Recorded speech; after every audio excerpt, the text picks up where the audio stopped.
습니다. 거룩하신 주님, 은혜 감사합니다. 거룩하신 하나님의 말씀을 통해서 은혜 받을 수 있도록 우리 주 성령께서 지금 이 순간부터 우리의 생각과 마음을 지배하옵소서. 예수님 이름으로 간절히 기도했습니다. 아멘. 오늘도 참 좋은 주의 날입니다. 우리 하나님께서 오늘 이 자리에 임재하셔서 우리의 생각과 마음을 지배하시고 하나님의 역사, 하나님의 축복이 넘칠 것을 믿으시는 분만 크게 아멘 하시고 우리 하나님께 영광의 박수 올리시고요. 우리 아울러 목사님과 인사하십시다. 잘 오셨습니다. 은혜 받으십시다. 은혜 받으십시다. 아멘. 며칠 전에 우리 집안에 한바탕 크게 웃는 일이 있었습니다. 그것은 우리 장모님이 우리 교단에 있는 소련 신학교 초창기 건축할 때 장모님께서 열심히 당신이 모았던 돈으로 헌금을 한 일이 있어요. 거기에 대한 자부심은 굉장합니다. 우리 장모님 실제로 소련에 2번 갔다 오셨거든요.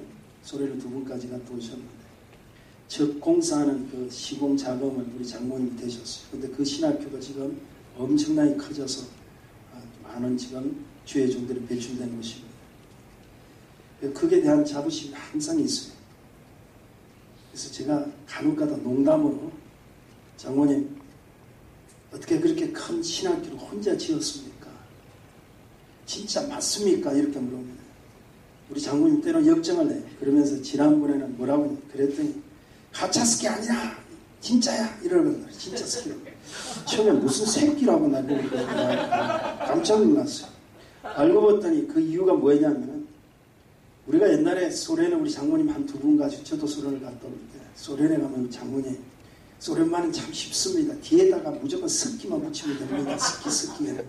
그게 이제 당신한테 각인이 딱 되어버렸어. 되어가지고 소련 이야기 하면 스키가 나오는 거예요. 그래가지고 여러분 소련 사람들 이름 속에 도스토옙스키, 차이코프스키, 스키가 많으니까 무조건 스키만 붙이면 됩니다. 했더니 우리 장모님은 그 생각 속에 각인이 딱 돼서 소련만 하면 스키야. 그렇게 진짜 스키라 그 말이야. 가짜 스키야. 오랜만에 한마디 웃었는데 제가 왜 이런 설교를 하기 전에 먼저 이런 말씀을 드리느냐 하면 도무지 우리의 가정 속에 웃을 일이 없다. 제가 이 한 달 동안 계속해서 첫 주부터 둘째 주, 셋째 주, 오늘까지 계속해서 가정 설교를 지금 하고 있습니다. 5월은 가정의 달이죠. 근데 스키를 하든 뭘 하든 좀 웃을 일이 있어야 되는데 집에만 들어가면 이상하게 세상 밖에서 웃다가 집에만 들어오면 그냥 침묵한 거예요. 도대체 웃을 일들이 없어. 아시죠? 심각해. 들어가면 오히려 더 심각한 일들만 생깁니다. 레브라스카에 있는 링컨 대학의 가정연구소에서 재미난 통계를 내는데 건강한 가정, 행복한 가정 어떤 가정인가 조사를 했더니 6가지 요소를 제공했답니다. 이런 가정이 행복하다. 첫째, 가정 속에 감사가 있어요. 가정 속에 감사가 있어요. 무슨 일을 하든 감사가 터져나와요. 왠 줄 아세요? 가정 그 자체를 주신 분이 누구세요? 하나님이시잖아요. 가정 그 자체가 바로 감사의 조건이에요. 하나님이 제공해 주셨기 때문에 내가 가정 속에 들어간다는 그 자체가 감사할 일이 있어서 감사한 것이 아니라 감사할 조건이 필요해서 감사한 것이 아니라 무조건 감사해야 될 것이 가정이라는 거예요. 믿으시면 아멘 하십시오. 두 번째로 위기를 긍정적으로 극복하는 것이 가정입니다. 집에만 들어가면 참 심각해지죠. 제가 조금 전에도 말씀드렸습니다. 무슨 문제만 터지고 무슨 어려움만 있으면 땅이 꺼지도록 한숨 쉬는 것이 집이에요. 바깥에서는 웃다가도 집 안만 들어오면 한숨을 쉬는 거예요. 하늘이 무너진 듯. 그러니까 그런 위기를 극복할 수 있도록. 여러분 가정에는 들어가면 뭘 해야 되죠? 여유가 있어요. 왜? 그 가정도 또 다시 묻습니다. 하나님이 제공해 주셨기 때문에. 믿습니까? 이 가정 속에 들어가면 여유가 있어요. 세 번째로 무슨 통계입니다. 함께 보내는 시간이 많아야 된다. 가정에 들어가면은 남편을 아내와 함께 보내고 아내도 남편 마찬가지로 부모와 자식과 부모의 시간들이 함께 있는 시간들이 있어야 됩니다. 특히 우리가 티네이저들하고 함께 있는 시간이 거의 없습니다. 미국에서 통계를 냈는데 일주일에 아이들하고 지나는 시간에서 대화하는 시간이 거의 7분 30초가 맥시멈. 거의 없다는 거예요. 그것도 고작 하는 시간들이 우리가 대화하는 게. 저 같은 경우는 그래요. 제가 지금 이런 설교를 하면서 제 자신을 돌이켜보는 거예요.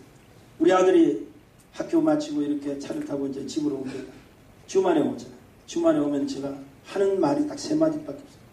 왔어? 밥 먹어? 잘 자. 아마 전부 우리 아들하고 첫 번째 만나서 거의 하는 시간에 그 대화의 모든 횟수를 다 따져도 또 시간을 따져도 1분이면 오케이예요. 끝나. 주말에 오니까 아이들도 마찬가지예요. 아버지가 목사니까 토요일 되면 조심합니다. 저 방 근처로 오지를 않아요. 설교 준비하시는 거 아니니까. 그러니까 애들이 피해가요. 마찬가지. 우리 집사람도 저희 주위에 잘 움직이질 않아요. 그러니까 사실은 만날 시간들이 없을 뿐 아니라 만날 시간이 있다 할지라도 서로 여유있게 이루어지지 못한다. 함께 보내는 시간이 없다는 거죠. 네 번째로 가족 간의 헌신이 요구됩니다. 무슨 가족 사이에 헌신이 필요합니까? 여러분 피를 나눈 형제라도 피를 나눈 가족이라도 부자적이라도 여러분이 아셔야 됩니다. 자기 희생이 요구된다는 걸 믿으셔야 돼요. 서로가 서로를 위해서 수고하는 그 일들이 일어나요.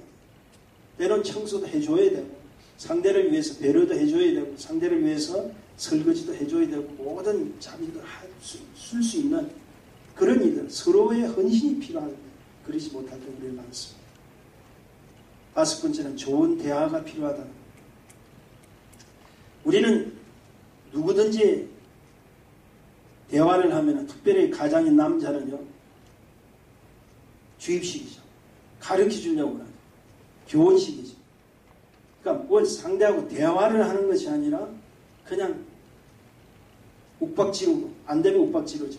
주입식으로 이야기합니다. 훈계식입니다. 좋은 대화 요소들이 없죠.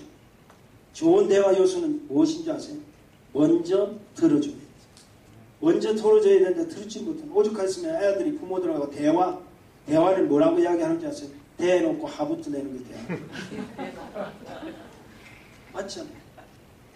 우리 부모 만나면 뻔하다는 거예요.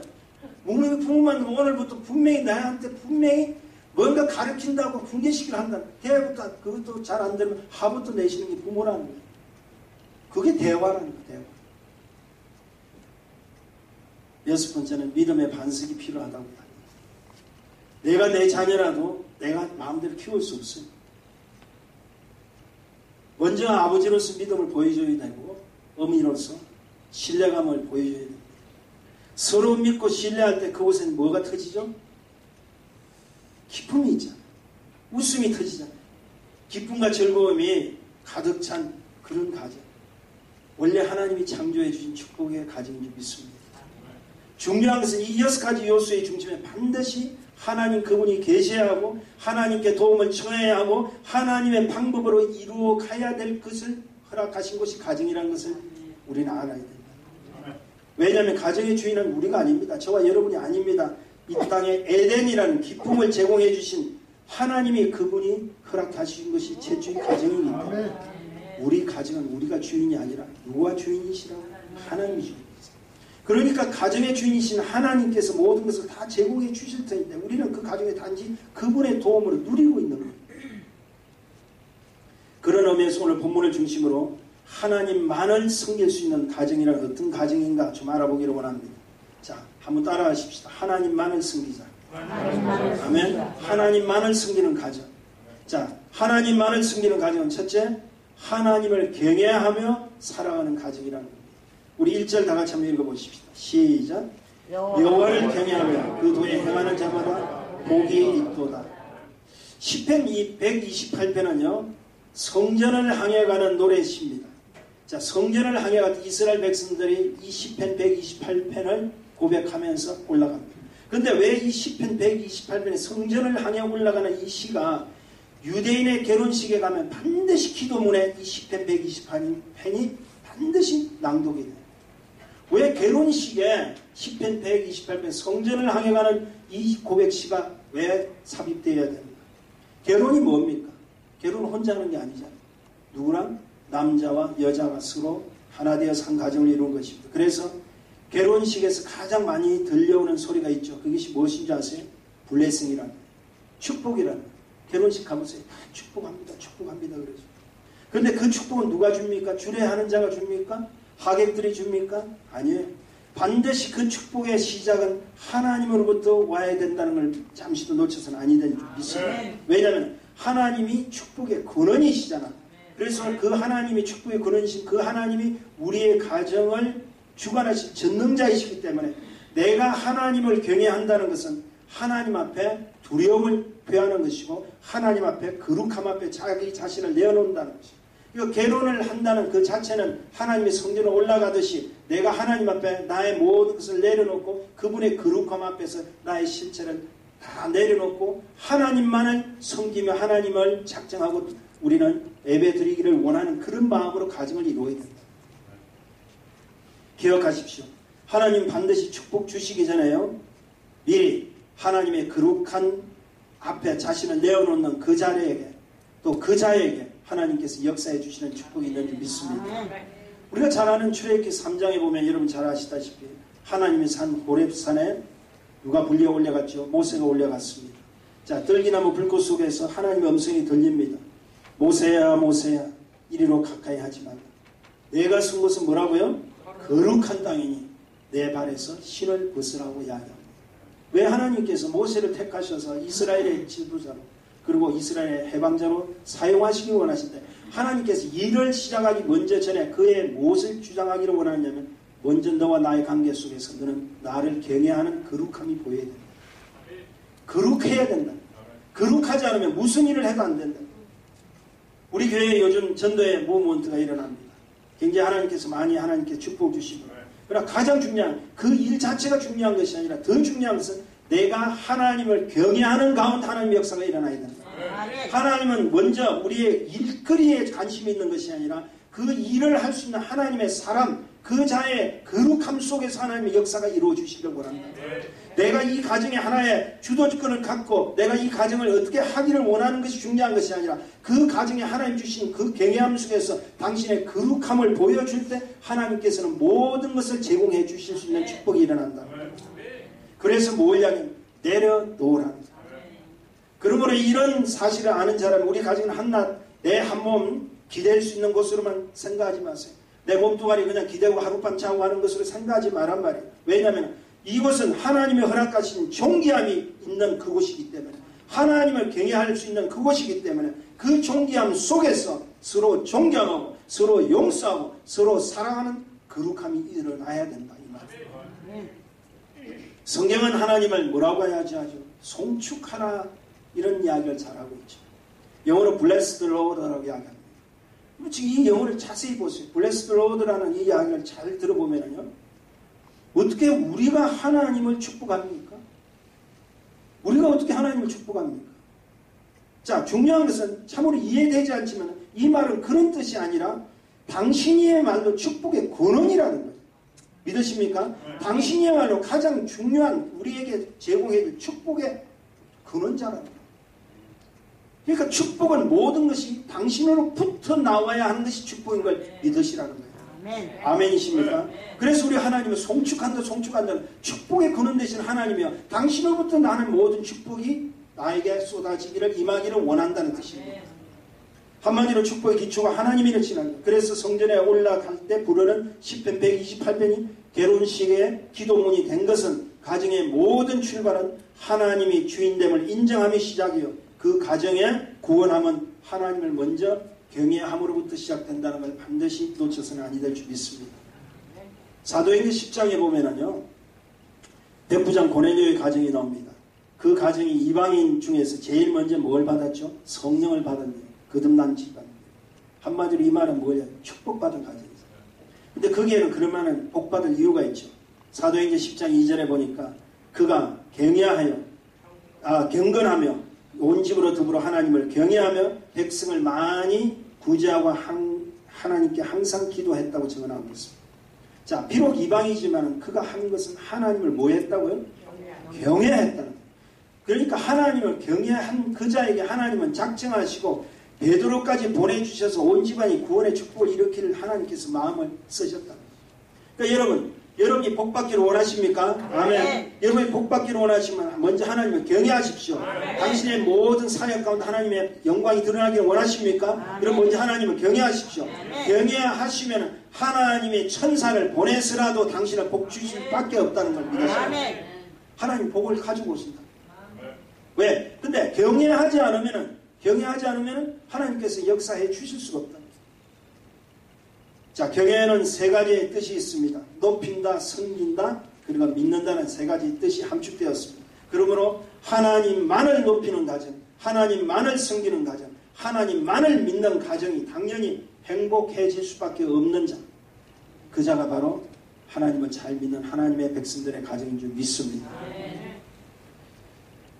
두 번째로요, 필요한 것이 뭐냐면 수고를 아끼지 아니하는 가정입니다.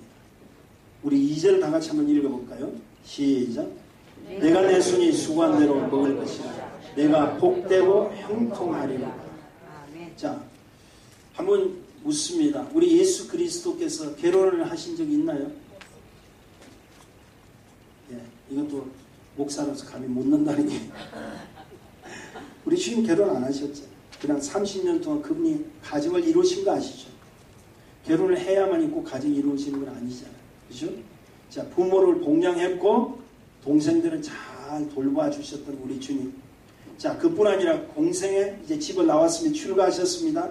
출가하셔서 공생에 3년 동안 제자들과 함께 뭘 이루었죠? 아름다운 영적 가정을 이루었죠. 우리 주님 그런 식이에요. 자, 이런 관계를 훗날 사도 바울은 그리스도를 뭐라고 표현하냐면 신랑이라고 표현하고 영적 제자인 성도들을 뭐라고 표현하죠? 신부라고 이야기한다. 근데 중요한 것은 잘 들으세요. 자, 요한복음 10장 14절 15절에 보면 나는 선한 목자라 내가 내 양을 알고 양도 나를 아는 것이 아버지께서 나를 아시고 내가 아버지를 아는 것 같으니라고 했습니다. 자, 여기서 잘 들으세요. 알고 아는 것이 아시고 아는 것 같으니 이것은 주님 안에서 세워진 공동체 안에서는 서로가 서로를 아는 사이가 먼저 되어야 됩니다. 자, 우리 옆분하고 인사해 보십시다. 당신 나 아세요?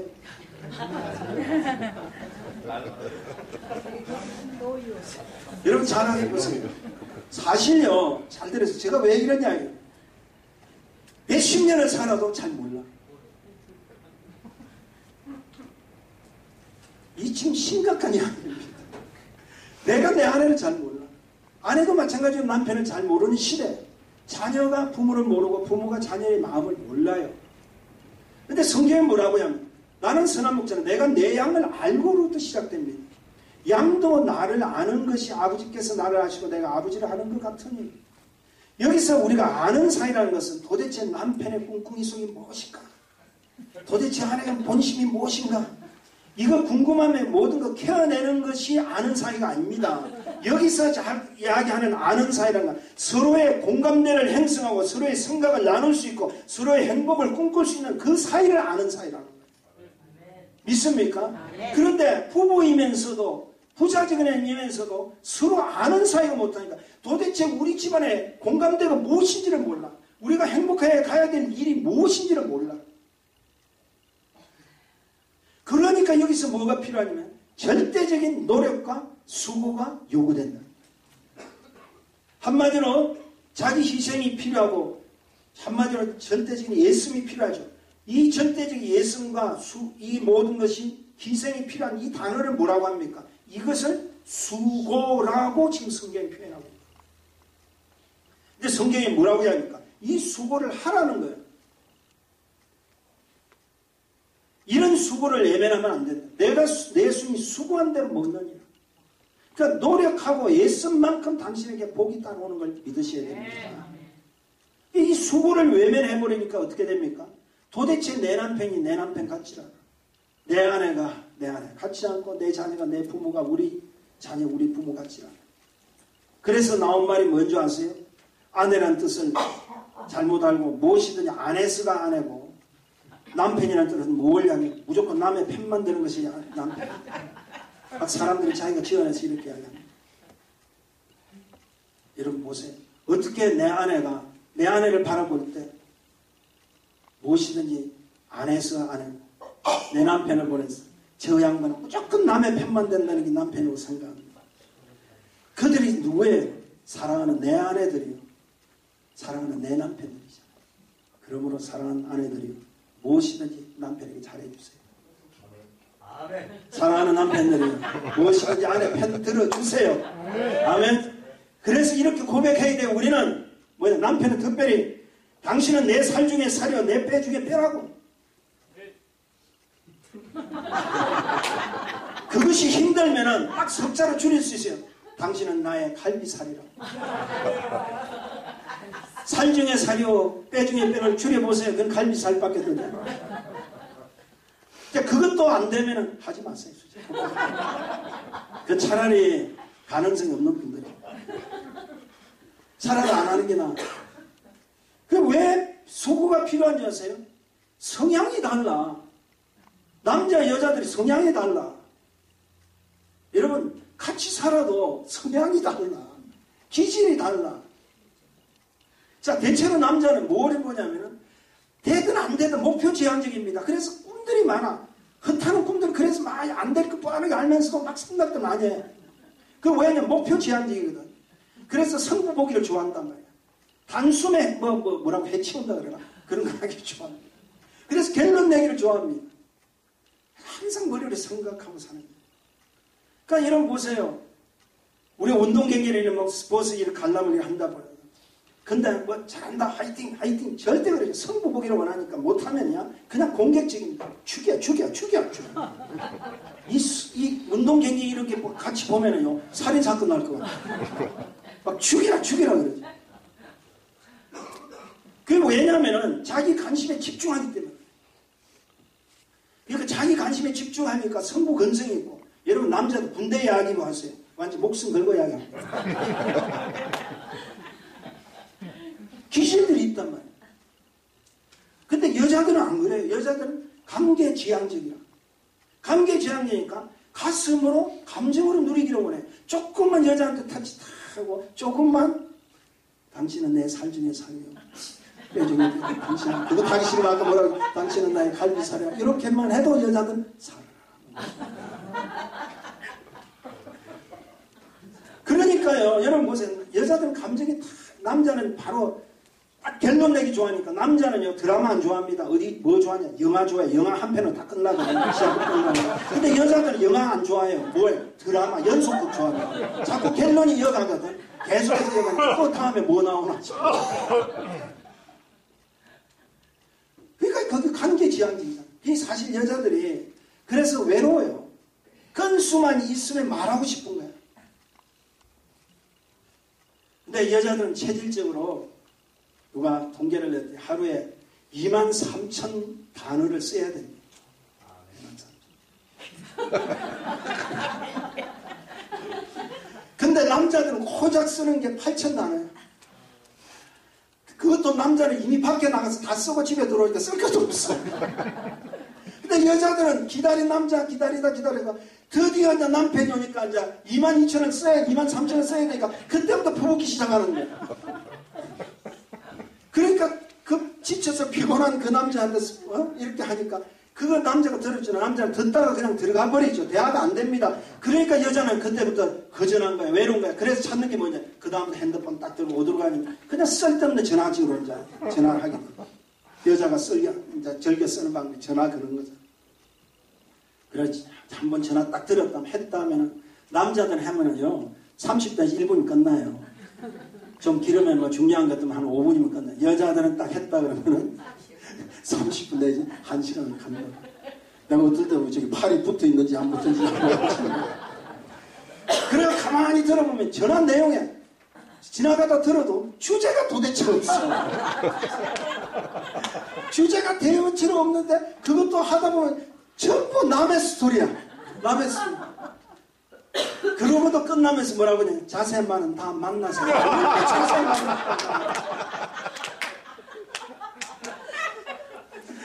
그것도 참 아쉬우면서 끊어요. 아쉬우면서.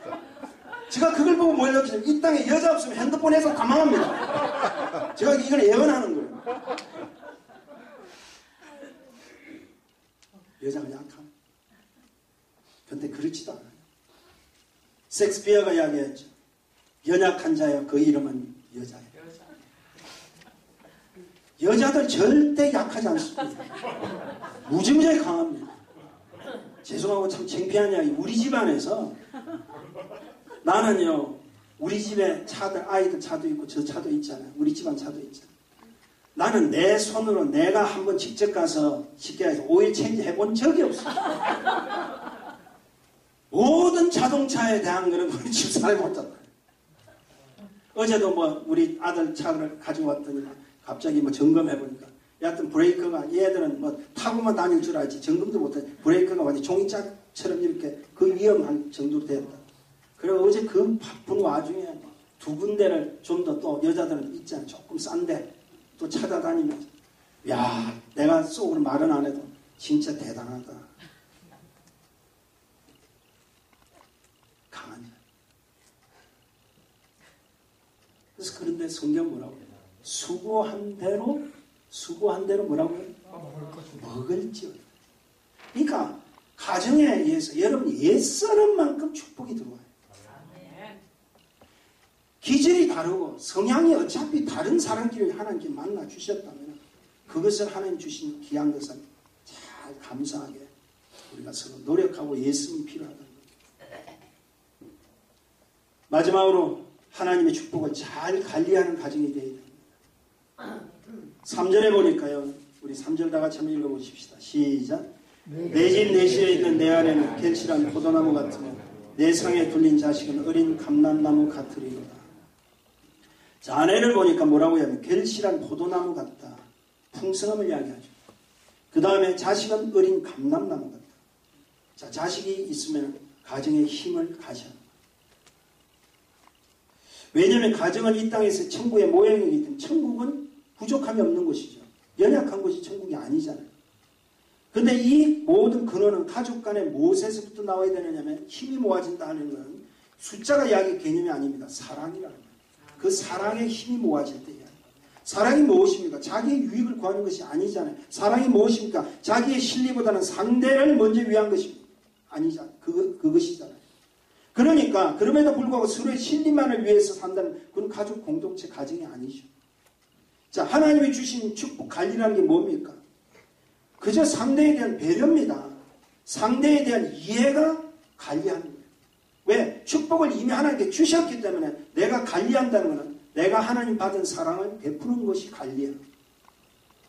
그러니까 자기 것을 희생함으로 오히려 상대를 감싸주고 자기 것을 희생함으로 오히려 상대를 격려해 주는 것이 하나님이 이미 내게 주신 축복을 잘 관리하는 것을 여러분 아셔야 됩니다. 왜? 그 이유는 당신이 관리해야 될 상대는 하나님의 자녀이기 때문에 그렇다. 믿으시면 아멘 하십시다. 그러므로 여기서 관리한다는 것은 자기 기준에 맞추려고 하고 자기의 어리 합리적인 것에 자꾸 상대를 끌어들이려고 하지 마세요. 관리라는 걸 잘못 생각해가지고 자꾸 내가 이렇게 묶어두는 게 관리라고 생각하는 게 아닙니다.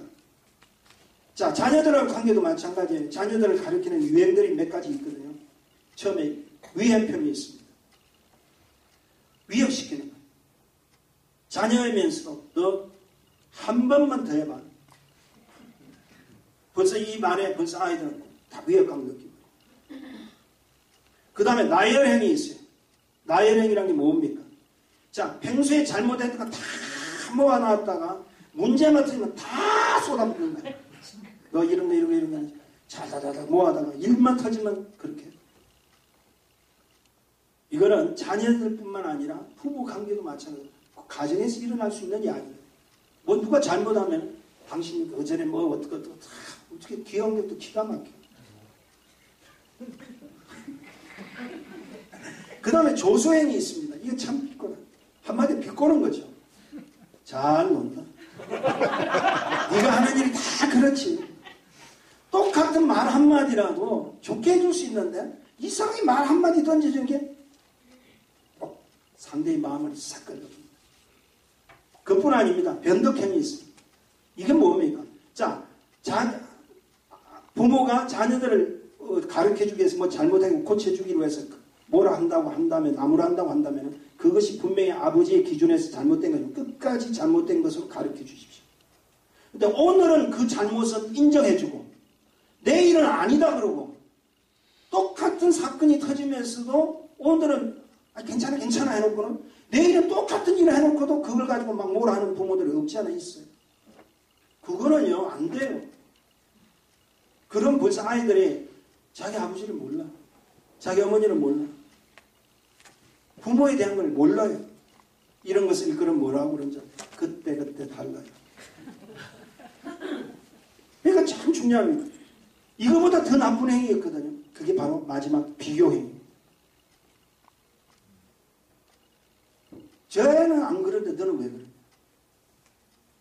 우리 남편, 우리 저 친구 남편은 안 그러는데 당신은 뭐 절대 그러지 마세요. 그 굉장히 기분 나쁘고. 비교해요, 비교해요. 꼭 누굴 또 찍어가지고 비교하는 거예요.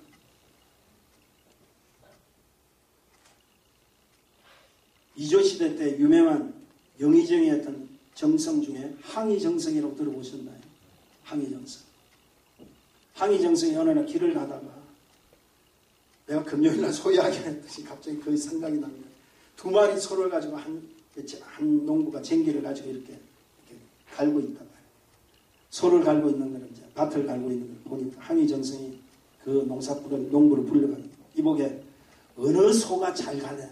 두 마리 소를 한 쟁기에서 가니까 어느 소가 잘 갈고 있나. 그랬더니 농부가 갑자기 항의정성에 가까이 와서 귀에다가 살짝이라도 왼쪽 소가 잘 갑니다. 그러니까 항의정성이 아니 뭐가 무서워서 내 귀에다 대고 그렇게 살짝 이야기합니다. 이 농부가 뭐라고 이야기했는지 아세요? 아무리 소가 한다 미물이라도 자기가 밭을 못 간다고 이야기하면 그도 시기질투합니다. 얼마나 섭섭하겠어요. 이 말에 항의정성이요 충격받아요. 그렇구나. 한낱 미물 동물이라도 비교하는 걸 싫어하는데 우리는 쉽게 그 이야기 잘해요. 누구 집에는 잘하는데 뭐 절대 그러지 않아요. 누구 남편이건 누구 아내는 뭐 아주 뭐 참. 여러분 절대 여인들 앞에서 자기 부인들 앞에 여자 이야기 뭐 누가 잘났다 뭐 그렇게 하지 마요. 안 돼요. 비교는요 억압입니다. 구속입니다. 이건 안 되는 거예요. 다시 한번 주목해보세요. 아내는 뭐라고 이야기했죠? 포도나무 같다. 자식은 뭐냐면 감람나무 같다. 이것은 결국 하나님의 주신 소출이 아니면 하나님의 주신 축복의 근거가 아니면 안 될 수밖에 없다는 거 이야기하고 계시는 것이죠. 그러므로 이것은 절대적으로 하나님 축복으로 시작되었기 때문에 우리에게 주신 축복도 잘 관리해야만이 정직으로서 거룩한 책임과 의무가 있다는 걸 믿으셔야 돼요. 아멘. 여러분은 가정의 주인이 아니라 정직의 사명을 가져야 돼요. 하나님 이미 우리에게 허락해 주신 그 축복을 뭘 해야 돼요? 귀하게 여기고 더 잘 숨기고 더 잘 관리해야 될 이유가 우리에게 있는 것이 내가 주장할 이유는 없단 말이에요. 그리고 이런 가정이 하나님을 섬길 수 있는 축복의 가정이 되는 것을 믿으셔야 됩니다. 제가 마지막으로 결론적으로 꼭 여러분에게 꼭 기억시켜 드려야 될 이야기를 좀 드리기로 합니다.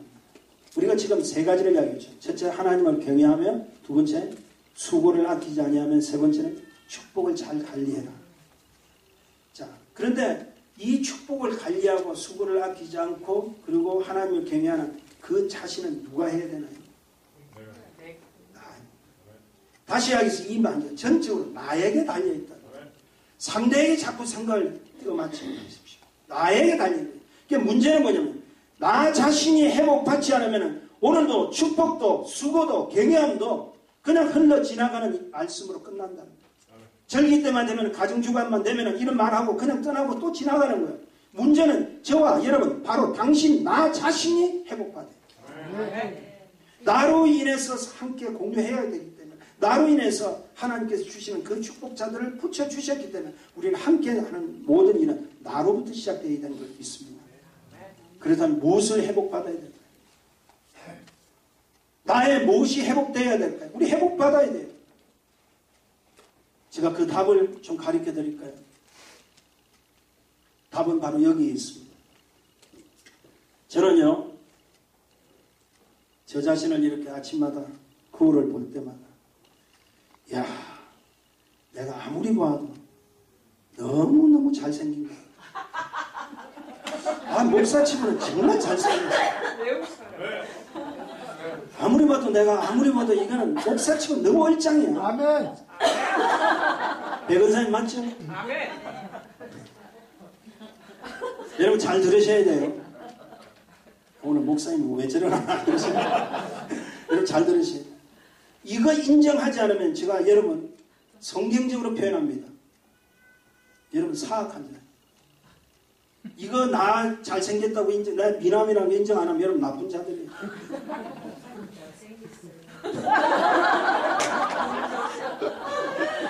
제가 지금 왜 이런 말을 하느냐면 제가 거울을 볼 때마다 이런 생각합니다. 내가 누구냐? 내가 누구냐? 내가 하나님의 형상으로 지음을 받은 하나님의 형상대로 지음을 받은 최고의 하나님의 걸작품이 바로 나예요. 그런 나에게서 내 자신이 왜 망가지고 있습니까? 내 자신이 왜 형편과 처지와 환경 속에서 망가지고 있습니까? 내 자신이 누군데 하나님의 가장 위대한 작품인 나가 나 자신으로부터 자존감과 내 자신으로부터 자부심과 내 자신으로부터 자존심을 지키지 않으면 안 됩니다. 그러니까 저와 여러분이 먼저 나가 어떤 자라는 걸 먼저 기억해야 돼요. 나는 하나님이 위대한 하나님의 걸작품이다. 내 자신부터 회복해야 내 가정이 회복되는 거예요. 내 자신부터 회복돼야 하나님 일을 할 수 있는 거예요. 내가 하나님으로부터 벌써 망가져 있고 내 자신이 회복되지 못하면서 뭐 내 자신을 비약하면서 뭘 내가 하나님 일을 할 수가 있겠습니까? 내 가정이 회복되기는 원합니다. 아니라는 거예요.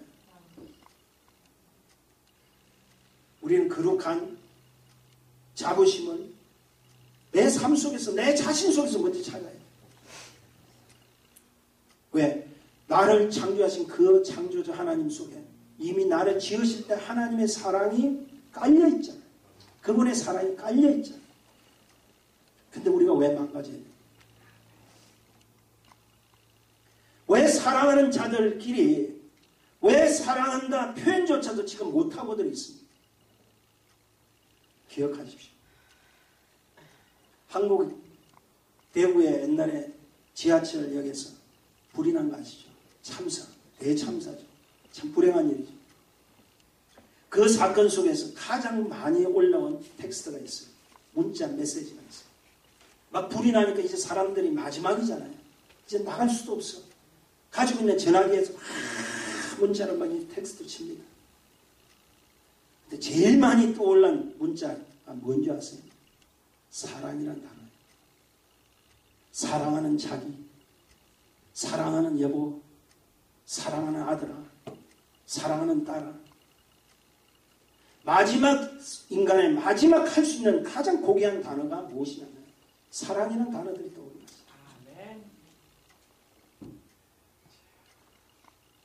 근데 우리 지금 막상 현실 속에서 보면요, 가장 그렇게 해야 될 그 사랑 속에 얼마나 인색한지 몰라요. 표현하기도 힘들어요. 내가 내 가정에서 내 아내에게, 내 남편에게, 내 자녀에게 사랑해요 하는 말이 나오기가 너무 힘든 세상이에요. 지금 시대에. 이거 회복해야 돼요. 이 회복은요, 그냥 내가 하라고 해서 되는 것이 아니라 나 자신부터 먼저 내 자존감이 회복되고 내가 하나님의 아들이라는, 하나님의 딸이라는 그 자존심을 먼저 자부심을 회복하면 여러분 사랑은 자연적으로 나오게 되어 있습니다. 왜? 내가 하나님의 자녀입니다. 믿습니까? 그러니까 우리는 환경 탓할 이유가 없어요. 우리는 주의 조건 탓할 이유가 없어. 나를 이미 하나님의 사랑 가운데 창조하신 그분의 형상이 그대로 나의 속에서 다시 태어난다면, 다시 거듭난다면, 다시 회복된다면 당신의 가는 곳에는 사업장도, 당신의 가는 일터에도, 당신의 가정에도 전부 하나님의 사랑으로 이미 회복되는 역사가 일어난다. 아멘. 일단 이것이 우리에게 주신 축복이 아닌 무엇입니까? 오늘 제가 이렇게 설교드린 거는요, 뭐 이런 유행도 있고 저런 유행도 있고 이런 조건도 있고 이런 것이 있다고 이렇게 여러분에게 가르쳐 드리려고 하는 것이 아니라 결론은 하나입니다. 나입니다. 여러분입니다. 우리 모두입니다. 믿습니까? 나 자신을 회복하자는 거예요. 나 자신이 회복되면은 우리가 복이 따라오잖아요. 나 자신이 회복되면은 모든 것이 하나님께 축복 아니 해줄 수가 없잖아요. 하나님을 경외했더니 수고했더니 하나님 주신 그 가정을 잘 지켰더니 베드로를 통해서 고넬료 가정을 회복시켜 주신 것처럼 하나님이 천군 천사를 동원해서라도 우리의 모든 가정과 우리의 모든 사업장과 우리의 모든 곳에 하나님 역사를 일으켜 주시겠습니다. 아멘. 복을 쌓아 들고 가실 거예요. 말씀하십니다. 이 땅에 그 어떠한 완벽한 조건 속에 하나님의 가정을 허락받은 것은 없어지라고 생각합니다. 그러나 가정의 출발이 하나님의 은혜 속에 했다는 사실은 분명한 사실을 우리는 압니다. 그것을 우리가 안다면 하나님을 경외하고 수고를 아끼지 마십시오. 그리고 하나님의 축복을 잘 관리하십시오. 이미 하나님 우리에게 뭘 주셨냐? 축복을 주셨어. 주실 뿐이 아니라 이미 주셨어. 그 축복을 잘 관리하십시오. 그래서 주님 오시는 그날까지 하나님의 영광을 돌리는 우리 모두가 되시기를 주의 이름으로 축원합니다. 축원합니다. 주오신 주님 은혜 감사합니다. 허락하신 하나님의 놀라운 그 말씀을 통해서 다시 한번 주께 영광 돌리니 은혜의 은혜를 다해 주시고 능력과 역사하심으로 채워주옵소서. 예수님 이름으로 기도했습니다.